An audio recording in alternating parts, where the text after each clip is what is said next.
Art is a lie that makes us realise the truth. Art एक झूठ है जिसके माध्यम से हम सच को अनुभव कर सकते हैं। पाब्लो पिकासो के ये ब्यूटीफुल लाइन के साथ चलिए आज का क्लास चालू करते हैं। और आज का क्लास है फंडामेंटल ऑफ आर्ट्स के बारे में। आज का क्लास है fundamental of arts. Fundamental of arts है क्या? जैसे कि नाम में ही आपको पता चल रहा होगा, मेन जो चीजें होते हैं एक आर्ट को बनाने के लिए या फिर एक आर्ट को समझने के लिए, उसको बोलते हैं फंडामेंटल्स ऑफ आर्ट्स। ये जो आर्ट को बनाने के लिए या फिर समझने के लिए जो फंडामेंटल्स होते हैं उसको हम मेनली 3 हिस्सों में डिवाइड करते हैं। 3 हिस्से हैं उसके। एक है एलिमेंट्स ऑफ आर्ट्स, एक है प्रिंसिपल ऑफ आर्ट्स और एक है षडंग। मेनली तो एलिमेंट्स ऑफ आर्ट्स और प्रिंसिपल ऑफ आर्ट्स है, लेकिन इसमें षडंगों को शामिल करने का मतलब यही है कि एलिमेंट्स और प्रिंसिपल्स मिलके जो एक प्रॉपर फॉर्म बनाते हैं या जो एक ग्रेस लेके आते हैं वो है षडंग। एक कंप्लीट आर्ट को एक कंप्लीटनेस देने के लिए जो एलिमेंट्स और प्रिंसिपल्स को हम यूज करते हैं, उसके बाद अगर हम षडंग से उसको एक बार कंपाइल कर लें और अगर हमारा जो आर्ट वर्क को हम ठीक से समझ गए या फिर बना लिए, तो ये हमारा जो फंडामेंटल ऑफ आर्ट्स का जो पर्पस है, ये पर्पस पूरा हो जाता है। तो चलिए एक के बाद एक करके हम समझते हैं कि एलिमेंट्स ऑफ आर्ट्स क्या है, प्रिंसिपल ऑफ आर्ट्स क्या है और षडंग क्या है। आज मैं ये जो तीनों चीजें हैं इनके बारे में एक बेसिक सा आइडिया दे दूंगा और बाद में हम धीरे धीरे ये सबको एक कंप्लीट वे में समझेंगे या फिर एक फुल क्लास ले लेंगे, लाइन का एक क्लास, शेप का एक क्लास, ऐसे। तो पहले समझते हैं एलिमेंट्स ऑफ आर्ट्स को। एलिमेंट्स ऑफ आर्ट्स है क्या? एलिमेंट्स ऑफ आर्ट्स है आर्ट्स का टूल्स। कौन से टूल्स यूज करके हम आर्ट को बना सकते हैं या समझ सकते हैं। जैसे कि आप देख रहे होंगे, line, shape, form, colour, texture, value, space, ये सारा टूल्स है। इसके अंदर जो थियोरिटिकल प्रोसेस है या फिर जो ग्रामेटिकल प्रोसेस है, इसमें वो मेनली जो इमेज मेकिंग का, जो इमेज को बनाने के लिए या फिर जो इमेज को बेसिक समझने के लिए जो चीजें हैं ये हैं। जैसे कि लाइंस में बहुत सारे लाइंस होते हैं, सीधे लाइन, डायगोनल लाइन, टेढ़ा मेढ़ा लाइन, जैसे कि जिगजैग लाइन, है ना, ये सारा हो जाता है लाइंस में। फिर आते हैं शेप्स। लाइंस को यूज करके हम शेप्स बनाते हैं, डिफरेंट शेप्स डिफरेंट लाइन से बन जाता है। और जो शेप होता है वो मेनली 2D फॉर्म में होता है। तो ये शेप के बाद आता है फॉर्म, जो कि 3D में हमारे जो 3 डायमेंशन या फिर लाइट एंड शेड को प्रॉपरली लाने के लिए हमें फॉर्म की जरूरत होती है। फॉर्म के बाद आता है कलर। हम जो भी चीज बना रहे हैं वो कौन से कलर में है या फिर कौन से कलर उसमें आ रहा है, उसका थियोरिटिकल एनालिसिस क्या है, उसका प्रैक्टिकल एनालिसिस क्या है। पेड़ है तो ग्रीन कलर है, पेड़ अगर रेड कलर है तो क्यों है। तो ये सारा चीजें आ जाता है कलर्स में, कलर्स के डिवीजन में। फिर कलर्स के बाद क्या आता है? टेक्सचर। एक चीज को कलर तो दे दिया, लेकिन कलर देने के बाद भी वो चीज वैसा नहीं लग रहा, तो उसमें जो मेन भूमिका है या फिर जो मेन पार्ट वो कौन निभाता है? टेक्सचर निभाता है। कि अगर मैं कलर दे दूं ब्राउन कलर, लेकिन वही ब्राउन कलर एक वॉल में है और वही ब्राउन कलर एक पेड़ में है, तो पेड़ का ब्राउन कलर का टेक्सचर अलग होगा और जो दीवार है उसका टेक्सचर अलग होगा। तो वो होता है टेक्सचर के पार्ट में। फिर ये जो टेक्सचर है और कलर है, ये दोनों को कितने अमाउंट में कैसे यूज करना, वो है उसका वैल्यू। कितना वैल्यू देना चाहिए टेक्सचर को, कितना वैल्यू देना चाहिए कलर्स को, है ना, तो ही वो इमेज बाहर निकल के आएगा। तो वो होता है वैल्यू। और लास्ट में स्पेस। हम जब यूज करते हैं एक आर्ट वर्क को, जहां पे हम सब्जेक्ट रखते हैं, ऑब्जेक्ट रखते हैं, फोरग्राउंड आता है, बैकग्राउंड आता है, तो उसमें कौन सा, कैसे हम स्पेस को यूटिलाइज किए हैं, कैसे वो एक पॉजिटिव स्पेस है या नेगेटिव स्पेस है, या फिर पॉजिटिव और नेगेटिव स्पेस के अंदर हमारा फोरग्राउंड में क्या हो रहा है, बैकग्राउंड में क्या होता है, यह है स्पेस। तो मेनली जो ड्राइंग वाला पार्ट है या कलरिंग वाला पार्ट है, ये सारा चीजों को ये एलिमेंट्स ऑफ आर्ट कवर कर लेता है। और उसके बाद आता है कंपोजिशन रूल्स। ये तो हम समझ गए, तो मुझे पता है कि ये चीज मैं जान लिया हूं, तो मैं एक इमेज तो मेक कर लूंगा। लेकिन वो इमेज को जब एक कंपोजिशन में हम ढाल रहे हैं, एक कंपोजिशन में लेके आ रहे हैं, तब आता है प्रिंसिपल्स ऑफ आर्ट्स। कौन से प्रिंसिपल चाहिए उसमें, कौन से नियम चाहिए, एलिमेंट्स क्या है, कौन से टूल्स, कौन से चीजें चाहिए। जैसे केमिस्ट्री में होता है ना, एलिमेंट्स, ये एलिमेंट्स बनके एक ये बन गया, एक एलिमेंट बनके ये बन गया, लेकिन किस अनुपात में बनाऊं, कैसे बनाऊं, वो है प्रिंसिपल्स। जैसे हम केमिस्ट्री में इक्वेशंस देखते हैं, ये इक्वेशन में बना के एसिड बन जाएगा, ये इक्वेशन में जाके बेस बन जाएगा, है ना, तो वो है प्रिंसिपल्स।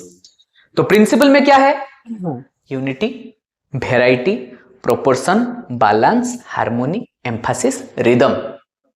ये 7 चीजें हैं, बेसिकली ये 7 चीजें हैं। जैसे कि एलिमेंट्स के बारे में बोल रहा हूं, एलिमेंट्स में मेरे लिए ये 7 एलिमेंट्स है, या फिर कॉमनली ये 7 एलिमेंट्स माना जाता है। लेकिन कोई कहेगा नहीं 7 में नहीं, मेरे 5 में ही मेरा एलिमेंट्स कंप्लीट होता है, तो वो भी हो सकता है। वो उसके हिसाब से वो शेप एंड फॉर्म को एक में देख लेगा, टेक्सचर एंड कलर को एक में देख लेगा, है ना, कैसे भी हो सकता है। या फिर किसी के लिए ये 8 भी हो सकता है ना, वो है।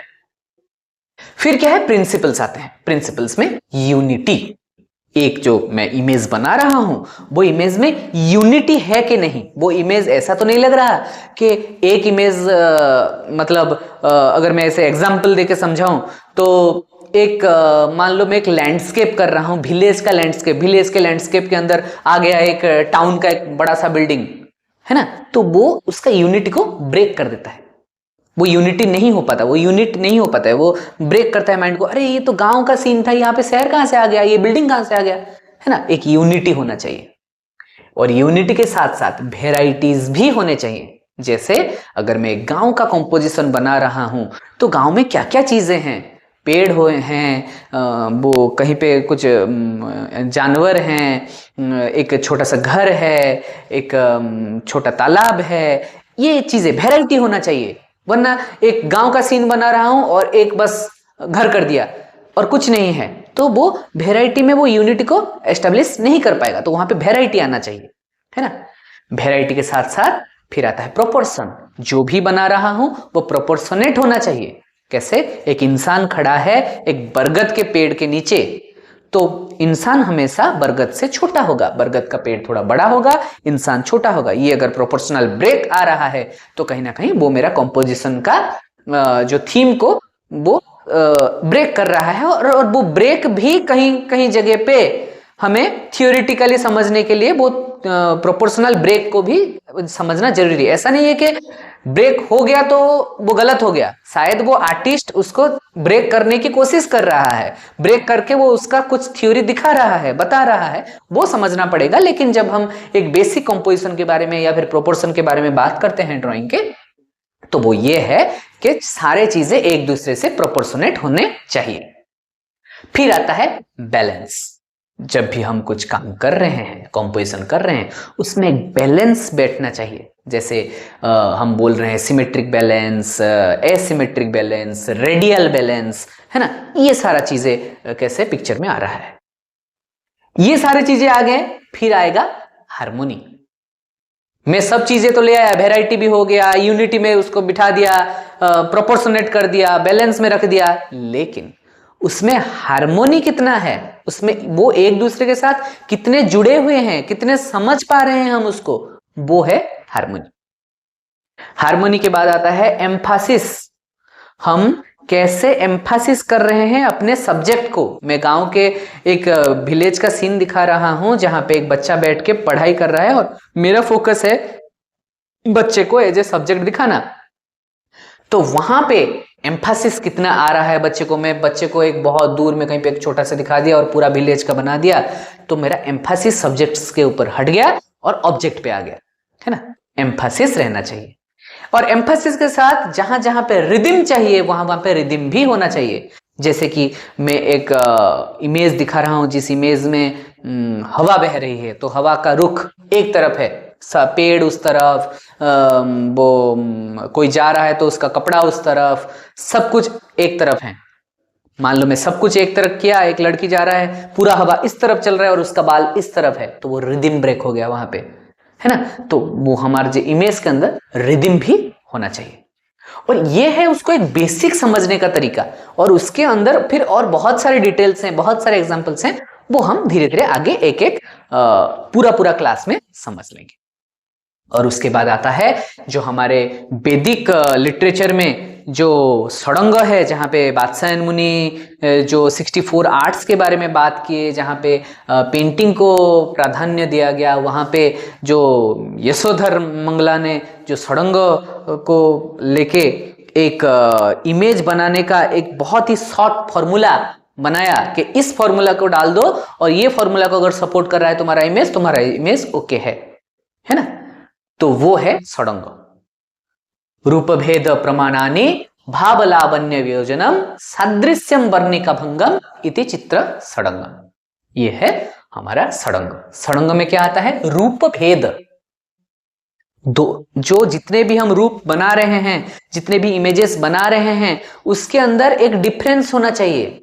एक कंपोजिशन के अंदर एक लड़की, एक लड़का होना, लड़का, एक वृद्ध, एक बच्चा, एक यंग, एक शॉर्ट, एक टॉल, ये जो डिफरेंस है, ये डिफरेंस क्रिएट होना चाहिए। जैसे हम देखते हैं ना, हम मार्केट जाते हैं, सारे सेम नहीं होते, किसी का दाढ़ी का स्टाइल अलग है, कोई मूंछ रखा हुआ है, कोई थोड़ा बूढ़ा हो गया, क्या है ना। तो वो होना चाहिए, रूप का भेद आना चाहिए सब के अंदर। अगेन प्रमाणानी, प्रोपोर्शंस, पर्सपेक्टिव्स एंड जो जस्टिफिकेशन, ये तीन चीज रहना चाहिए। इंसान इंसान की तरह दिखाई देना चाहिए, प्रमाण होना चाहिए कि हाँ ये इंसान की तरह दिखाई दे रहा है ना। प्रोपोर्शनेट होना चाहिए, हाथ, ये दोनों हाथ है, एक हाथ ऐसा ऊपर, एक हाथ ऐसे नीचे, ऐसा नहीं होना चाहिए, है ना। तो प्रमाण होना चाहिए कि ये प्रॉपरली हो रहा है। भाव, उसके अंदर इमोशंस होने चाहिए, वो पिक्चर के अंदर उसका इमोशंस दिखाई देना चाहिए कि कौन से इमोशंस में हो रहा है वो। लावण्य योजनम, जो हमें पर्सपेक्टिव के बारे में बोल रहा था, जो पर्सपेक्टिव वो ठीक से, वो पर्सपेक्टिव ठीक से दिखाई देना चाहिए और उसके अंदर एक ग्रेस भी रहना चाहिए। फिर सादृश्यम, हम जब कर रहे हैं, जैसे मैं बोल रहा था, इंसान इंसान की तरह दिखाई देना चाहिए। विलेज का कर रहा हूं कंपोजिशन, तो विलेज का कंपोजिशन जैसा ही दिखाई देना, विलेज जैसा दिखाई देना चाहिए। भिखारी, एक भिखारी का ड्राइंग कर रहा हूं और वो अमीर बन के चेन डाल के है, वो सादृश्यम नहीं हो रहा, वो इमेज ठीक से मैच नहीं हो रहा, वो सादृश्यम रहना चाहिए। एंड एट लास्ट वर्णिका भंगम, वर्ण या कलर उसमें प्रॉपर होना चाहिए, ग्रेस प्रॉपरली होना चाहिए। तो ये है मेनली फंडामेंटल ऑफ आर्ट्स। इसको हम एक एक करके फिर एक एक पूरा क्लास में समझेंगे क्लियरली। आज के लिए आप ये तीन जो टेबल्स हैं, ये टेबल्स को आप अच्छे से समझ लेना। सो फ्रेंड्स, आज का क्लास इतना ही था। Thanks for watching. अगर आपको ये वीडियो अच्छा लग रहा है तो आप उसको लाइक करें, शेयर करें, सब्सक्राइब करें, और आपका कुछ भी डाउट है उसको कमेंट करके बताएं। आज के लिए मेरा एक क्वेश्चन है कि लाइन कितने प्रकार के हो सकते हैं, ये मुझे कमेंट सेक्शन में बताना। Thank you so much. मिलते हैं नेक्स्ट क्लास में।